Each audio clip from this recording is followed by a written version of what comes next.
আসসালামু আলাইকুম প্রিয় দর্শক, অন্য মঞ্চের আলাপচারিতায় আপনাদের সকলকে আমন্ত্রণ জানাই। এনসিপির 5 গুরুত্বপূর্ণ নেতা গতকাল কক্সবাজারে গিয়েছিলেন। তাদের কক্সবাজারে যাওয়া নিয়ে নানা রকম জল ঘোলা হয়েছে, নানা খবর ছড়িয়ে পড়েছে মেইনস্ট্রিম মিডিয়াতেই। আর সবচেয়ে বেশি যেটা ছড়ালো সেটা হচ্ছে তারা গেছেন সাবেক মার্কিন রাষ্ট্রদূত পিটার হাসকে আমরা চিনি, খুব ভালো মতো চিনি। শেখ হাসিনার সময় শেষের দিকে তিনি কী করেছেন খুবই ভিজিবল ছিলেন তিনি। সো পিটার হাসের সাথে তারা বৈঠক করতে কক্সবাজার গেছেন এবং একটা হোটেলের কথা বলা হয় যেখানে হাস আগে থেকেই ছিলেন, সেখানে গিয়ে এরা বৈঠক করবেন এরকম খবর ছড়িয়ে পড়ে মেইনস্ট্রিম মিডিয়াতে। খুব স্বাভাবিকভাবেই এটা নিয়ে প্রচুর শোরগোল শুরু হয়। তারিখটা 5 তারিখ বলে খুব বেশি শোরগোল আরও হয়েছে।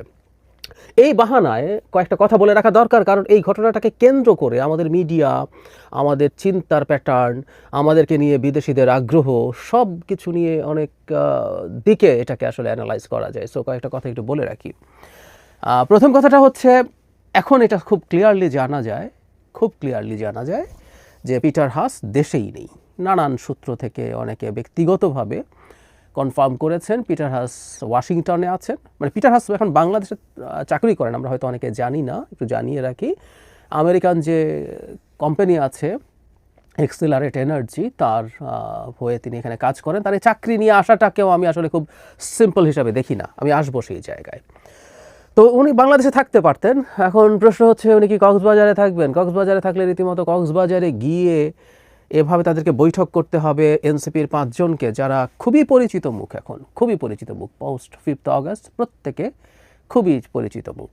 অবশ্য এটা নিয়েও কথা আছে, পরিচিত মুখ বলেই কি তারা বিশেষভাবে বিমানবন্দর ছেড়েছেন কিনা। যাই হোক, তো এটা যখন জানাজানি হলো, একটা পর্যায়ে এটা নিয়ে প্রচুর শোরগোল হতে থাকলো। এবং যে হোটেলে তিনি আছেন বলে বলা হয়েছে, যে হোটেলে এনারা গেছেন, তো সেই হোটেলের বাইরে বিএনপির বেশ কিছু নেতাকর্মী অবস্থানও নিয়েছিলেন। মানে এগুলো খুব ধরে নিলাম একটা মিটিং হচ্ছে, তার জন্য এরকম অবস্থান নিতে হবে। এই পরিস্থিতিও বা কেন এই অপরিস্থিতি হবে, এই প্রশ্নগুলো আমরা আসলে করব। এখন যে কয়েকটা প্রশ্ন খুব গুরুত্বপূর্ণভাবে এসেছে, যে মিডিয়াতে এই খবরটা কিভাবে গেল, কারা দিলেন এই খবরটা? তো সঠিক না, তাদের কক্সবাজার যাওয়ার খবরটা সঠিক, সেটা ঠিক আছে, কিন্তু তারা যে হাসের সাথে বৈঠক করছেন এটা ভুল তথ্য ছিল। কারণ ইভেন তারা অন্য কারোর সাথেও বৈঠক করে থাকতে পারেন, কিন্তু এটা পিটার হাস নন, পিটার হাস দেশেই নেই। সুতরাং একটা অর্ধসত্য খবর দেওয়া হয়েছে। এই অর্ধসত্য খবর নিয়ে যাচাই বাছাই না করে অলমোস্ট আমাদের মিডিয়াগুলো ঝাঁপিয়ে পড়লো, মেইনস্ট্রিম মিডিয়া। এটা খুবই অ্যালার্মিং। এটা শুধুমাত্র সামাজিক মাধ্যমে গেছে তা না, এটা মেইনস্ট্রিম মিডিয়াতেও গেছে। আমাদের মেইনস্ট্রিম মিডিয়াকে আরও সতর্ক হতে হবে। প্রয়োজনে আরেকটু দেরি করে তারা খবর দিক, তারা অন্তত যাতে সঠিক খবরটা খুঁজে পেতে পারেন সেই চেষ্টা তাদেরকে করতে হবে। মানে এই যে ঝোঁকের মাথায় দ্রুত একটা সকল ব্রেকিং নিউজ দিয়ে সেটা দিয়ে প্রচুর মানুষের কাছে পৌঁছা, এবং এখন সোশ্যাল মিডিয়ার যুগে যেটা হয়েছে, এটার সাথে আর্নিংয়ের প্রশ্ন জড়িত হয়েছে, এই প্রবণতা আমাদের জন্য খুব বড় বিপর্যয় তৈরি করবে।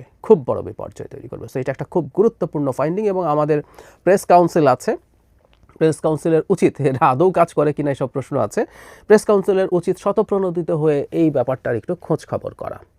আবার একই সাথে এটা সত্য যে মিডিয়াগুলো এই ধরনের মুভমেন্টকে খেয়াল করবে। মানে এটা দরকার আছে, এটা জরুরিও আমি মনে করি। দেশটা কোথায় যাচ্ছে, কীভাবে যাচ্ছে, বিশেষ করে আমরা একটা টার্মোয়েলের টাইমের মধ্য দিয়ে যাচ্ছি। এই সময়ে নানা রকম শক্তি নানা রকম কাজ বাংলাদেশে করতে চাইছে, নানা রকম উদ্দেশ্য তাদের আছে, নানা রকম তাদের ধান্দা আছে। সো আমরা খেয়াল রাখবো, সেটাও রাখা ভুল কিছু না, সেটাও করতে হবে, কিন্তু এর মধ্যে যাতে ক্রেডিবিলিটির জায়গাটা নিশ্চিত থাকে। এখন প্রশ্ন এনসিপির দিক থেকে তৈরি করার মতো পরিস্থিতি হয়েছে যে যে 5 আগস্টকে এনসিপি তার সবচেয়ে বড়, তারা শতভাগই প্রায় ক্রেডিট ক্লেম করে, পরে চাপের মুখে এসে সবার কথা তারা বলছে। একসময় তারা অন্যদেরকে খুবই বিদ্রুপ এবং খোঁচাখুচি করতো, যে এত বছর পারেন নাই, আমরা পেরেছি, ইত্যাদি ইত্যাদি। এখনও বলেন, তবে বলেন যে সাথে অন্যরাও ছিলেন, আপনারাও ছিলেন, ইত্যাদি ইত্যাদি। সো সে 5 আগস্ট জনাব নাসিরুদ্দিন পাটোয়ারি মিডিয়াকে বলেছেন তারা হাওয়া খেতে গিয়েছিলেন, তারা পদযাত্রা করে খুবই ক্লান্ত হয়ে হাওয়া খেতে 5 তারিখ গেছেন। 5 তারিখ ঢাকায় এত অনুষ্ঠান হচ্ছে, এত কিছু হচ্ছে, হতে পারে যে তাদের সর্বোচ্চ 2-3 জনকেই মানে প্রধান উপদেষ্টার মূল জায়গায় দাওয়াত করেছে, কিন্তু এর বাইরে মানিক মিয়াতেও প্রচণ্ড বড় গ্যাদারিং ছিল, অনেক মানুষ সেখানে ছিলেন। তারা সেগুলো সব বাদ দিয়ে হাওয়া খেতে গেছেন।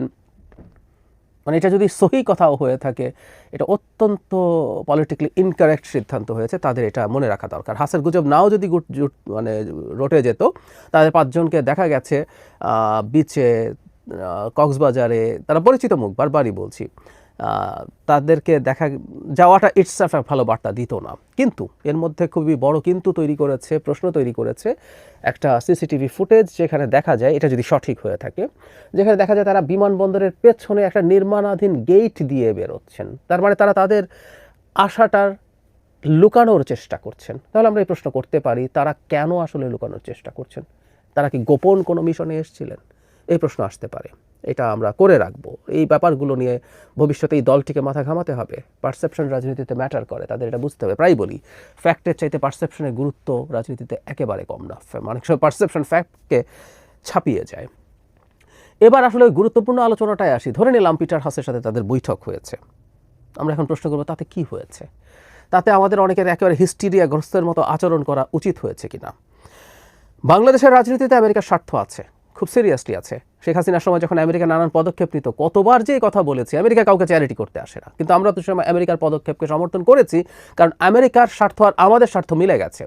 আমেরিকা বাংলাদেশ থেকে শেখ হাসিনার মতো একটা অথরিটারিয়ান সরকারকে সরাতে চেয়েছিল, কারণ এই অথরিটারিয়ান সরকার চীনের খপ্পরে অনেক বেশি চলে গেছে। সুতরাং একটা গণতান্ত্রিক সরকার আসলে তার সাথে আমেরিকা বেটার কাজ করতে পারবে বলে আমেরিকার মনে হয়েছে, তাই তারা সরাতে চেয়েছে। আমরাও গণতন্ত্র চেয়েছি, আমাদের অঙ্ক মিলে গেছে।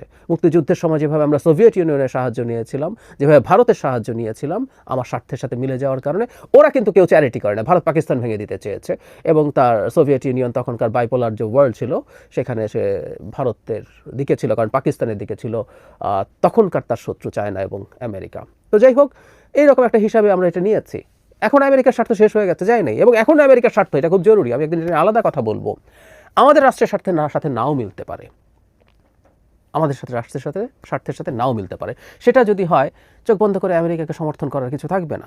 আমি ব্যক্তিগতভাবে মনে করি পিটার হাস আসলে এখানে কোনো অ্যাসাইনমেন্ট নিয়ে এসছেন, তিনি একটা চাকরির ডিসগাইজে তিনি এখানে আছেন। তিনি দীর্ঘদিন বাংলাদেশকে চেনেন, বাংলাদেশের বিভিন্ন রাজনৈতিক দল, সিভিল সোসাইটির সাথে তার খুব গুরুত্বপূর্ণ যোগাযোগ আছে, ফলে তাকে এখানে আবার পাঠানো হয়েছে আমেরিকার দিক থেকে, আমরা এটা এভাবেও পড়তে পারি।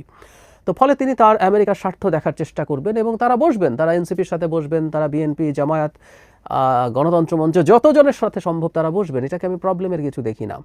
আমাদের অবশ্য চোখ কান খোলা রাখতে হবে, এটা জরুরি কথা, যে আমেরিকা বাংলাদেশের স্বার্থ পরিপন্থী কোনো কাজ করছে কিনা। That is very important. বিশেষ করে আমরা একটা নির্বাচনের মাধ্যমে গণতান্ত্রিক ব্যবস্থায় প্রত্যাবর্তন করতে যাচ্ছি, এটাই কোনো বাধা তারা তৈরি করছে কিনা।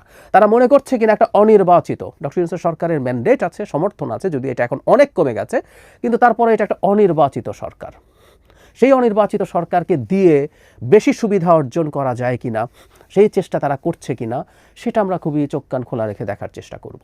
এটা ইম্পর্টেন্ট। এবং আমি এটা মনে করি, আমেরিকা বাংলাদেশ বা অন্য কোনো দেশে তার ইন্টারেস্ট, তার জিওপলিটিক্যাল ইন্টারেস্ট বা ইকোনমিক ইন্টারেস্ট নিয়ে আসবে না, এটা হতে পারে না। এটা হবে আমাদের ভবিষ্যতে কোনো নির্বাচিত সরকারকেও, মানে বিগ যে পাওয়ারগুলো আছে, গ্রেট যে পাওয়ারগুলো আছে, চায়না, আমেরিকা, তাদের সাথে নেগোশিয়েট করতে হবে। এই নেগোসিয়েশনের ক্ষেত্রে আমরা সবসময় যেটা চাই, একটা নির্বাচিত সরকার যদি হয়, সে জনগণের স্বার্থ দেখতে পারে, সে তখন কঠোর হতে পারে, জনগণের স্বার্থের জন্য বেশি বার্গেইন করতে পারে। এই কাজটা করতে পারতে হবে। এবং আমাদের মনে রাখতে হবে, এই অঞ্চলের ভবিষ্যৎ রাজনীতি যেদিকে যাচ্ছে, মানে ইন্দো প্যাসিফিক রিজিয়নে, বাংলাদেশকে আসলে আমেরিকা তার ফোকাসে রাখবেই। সুতরাং আমেরিকার এরকম পিটার হাস বলি বা রাষ্ট্রদূত বলি বা আর কেউ আসতে পারেন, যেতে পারেন, সবার সাথে বসতে চাইতে পারেন, এই বসিটাকেও আমি আসলে খুব খারাপভাবে দেখি না। এটার জন্য খুব হিস্টিরিয়াগ্রস্তের মতো আচরণ, প্রতিবাদ, মানে পিটার হাস আগে যেমন বৈঠক করতেন, বিভিন্ন জায়গায় যেতেন, তাকে ঘিরে টিরে ফেলতে চেষ্টা করতো আওয়ামী লীগের লোকজন, এই ধরনের প্রবণতা আমি একেবারে পজিটিভলি দেখি না, আর আমি একটা জিনিস মনে করি, এনসিপিরও এই জিনিসগুলো নিয়ে লুকোছাপা করা উচিত না। পিটার হাস এই মুহূর্তে বাংলাদেশে আমেরিকান মিশনের কেউ না ফর্মালি, তারপরে যদি তার মতো কোনো ব্যক্তির সাথে বসতে, এটা নিয়ে লুকোছাপার কিছু নাই। তিনি দীর্ঘদিন বাংলাদেশে কাজ করেছেন, তিনি তাদের সাথে কোনো ব্যাপারে জানতে চাইতে পারেন, বুঝতে চাইতে পারেন, তারা বসতেও চাইতে পারেন, তারা বসাতেও আমি কোনো দোষের কিছু দেখি না। আবারও বলছি, এগুলো লুকানোর চেষ্টা যদি হয়, সেগুলো তার অনেক বেশি প্রশ্ন তৈরি করবে। এই জিনিসগুলো না হোক। মানে বাংলাদেশে কি পরাধীন জাতি নাকি, বাংলাদেশে আমেরিকা কি চায়, আমেরিকা কি করবে, শেখ হাসিনার সময় সব ফালতু কথা আমরা অনেক শুনেছি। তো আমরা মনে করি এই বর্তমান সরকারের সময় তো বটে, ভবিষ্যৎ নির্বাচিত সরকারের সময়ও তারা তাদের স্বার্থের জন্য কাজ করে যাওয়ার চেষ্টা করবে, তারা তাদের নেটওয়ার্কিং মেনটেন করার চেষ্টা করবে, তারা বিভিন্ন পক্ষের সাথে, পাওয়ারের বিভিন্ন সেন্টারের সাথে কথা বলবে, তারা তাদের স্বার্থ দেখার চেষ্টা করবে। আমরা আমাদের স্বার্থের ক্ষেত্রেও দেখব কতটুকু আমাদের স্বার্থের সাথে ম্যাচ করে, আমরা সেটার সাথে কমপ্লাই করব, আমরা দর কষাকষি করব, এভাবেই এগিয়ে যাব। ভবিষ্যৎ পৃথিবীতে এই ঘটনাগুলো আগে যতটা ঘটেছে তার চেয়ে বেশি ঘটবে।